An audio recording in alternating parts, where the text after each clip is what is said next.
Hello दोस्तों, कैसे हैं आप लोग। अब हम इस क्वेश्चन की ओर बढ़ते हैं और इस क्वेश्चन की बात करते हैं। क्वेश्चन में गिवन है, कह रहा if sine A equal 3/5 find cos A and tan A. तो देखिए क्या हो जाएगा, हमको साइन ए पता हमको है, हमको साइन ए गिवन है ये, ठीक। 3/5 पता है, लेकिन साइन होता क्या है, तो साइन ए आपका होता है परपेंडिकुलर अपान हाइपोटेनस होता है। इसको हम क्या लिखेंगे, हिंदी में क्या लिखेंगे, ये आपका होता है लंब बटे, ये आपका कर्ण होता है।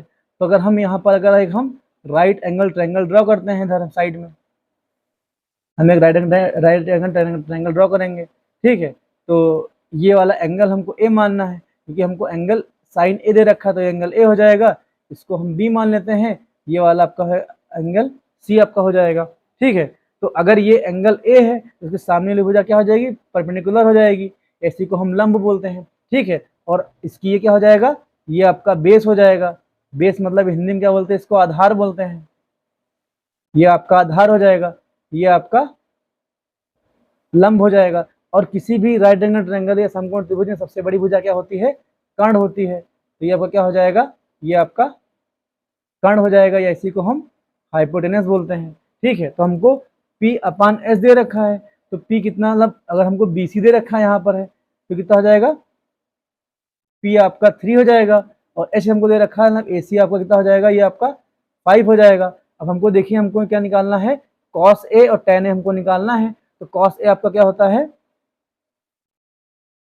cos A आपका होता है बेस अपान हाइपोटेनस होता है। तो हमको बेस तो पता नहीं है, देखिए हमको P पता है, हमको H पता है, हमको B निकालना है, मतलब हमको लंब पता है, कर्ण पता है, हमको आधार निकालना है। तो आधार के लिए क्या लगाएंगे, हम पाइथागोरस थ्योरम लगा देंगे। पाइथागोरस थ्योरम की बात करते हैं। तो पाइथागोरस थ्योरम आपकी क्या होती है, आपकी थ्योरम होती है कि किसी भी राइट एंगल ट्रायंगल में क्या होता है, हाइपोटेनस का स्क्वायर बराबर किसके होता है, परपेंडिकुलर के स्क्वायर होता है, प्लस ये बेस के स्क्वायर के बराबर होता है, ठीक है। हाइपोटेनस को हम कर्ण बोलते हैं, तो कितना हो जाएगा, ये कर्ण का स्क्वायर हो जाएगा। ये आपका पी मतलब क्या हो जाएगा, लंब का स्क्वायर हो जाएगा। और प्लस कितना हो जाएगा, ये आधार के स्क्वायर के इक्वल मतलब होता है, सम के इक्वल होता है। यहाँ देख कर्ण मतलब कि यहाँ पे कर्ण कितना आ जाएगा, AC आ जाएगा। तो आपका ये AC का स्क्वायर आ जाएगा, ठीक है, ओके। फिर कहा जाए BC कितना आपका है, आपका लंब कितना है, BC हो जाएगा। तो ये BC स्क्वायर आ जाएगा। और हमको आधार कितना पता, हमको आधार AB पता है, तो ये AB का स्क्वायर आ जाएगा। AC की वैल्यू 5 दे रखी है, कितना आ जाएगा, ये 5 का स्क्वायर आ जाएगा, ठीक है। और BC की वैल्यू 3 दे रखी है, तो 3 का ये स्क्वायर आ जाएगा। और हमको AB की वैल्यू पता नहीं, क्यों बेस ही निकालना, अगर हमको बेस मालूम हो तो इतना में करें ही ना। तो बेस निकालना है, तो ये बेस का कितना हो जाएगा, AB का स्क्वायर आ जाएगा, ठीक है। 5 का स्क्वायर कितना आ जाएगा, 25 आ जाएगा। और 3 का स्क्वायर कितना आ जाएगा, 9 आ जाएगा, ठीक है। और ये AB कितना हो जाएगा, ये AB का स्क्वायर आ जाएगा। अब देखो हमको AB की वैल्यू चाहिए, तो जिसकी वैल्यू चाहिए होती है उसको हम रखते हैं एक साइड, बाकी जितना भी रिमेनिंग पार्ट होता है उसको हम अपोजिट साइड भेज देते हैं। तो यहाँ से AB स्क्वायर की वैल्यू कितनी निकलेगी, 25 माइनस का 9 हो जाएगा, तो कितना आ जाएगा, ये 16 आ जाएगा, ठीक है। अब देखिए ये आपका AB स्क्वायर लिखा हुआ है। अब हम 16 देखिए, 16 को 4 का स्क्वायर ले सकते हैं, ठीक है। और ये आपका ये AB स्क्वायर, ये आपका ऐसे रहेगा, स्क्वायर से कट जाएगा, तो AB की वैल्यू कितनी आ जाएगी, 4 आ जाएगी। हमको AB मिल गया, तो हमको यहाँ कितना AB कितना मिला, हमको 4 मिल गया। अब देखिए हमको P पता है, 3 पता है, बेस कितना है, 4 है, H कितना है, 5 दे रखा है। तो हमको क्या निकालना, कॉस से निकालना है। तो कॉस से आपका क्या हो जाएगा, बेस मतलब क्या हो जाएगा AB, H मतलब कितना हो जाएगा, AC हो जाएगा, ठीक है।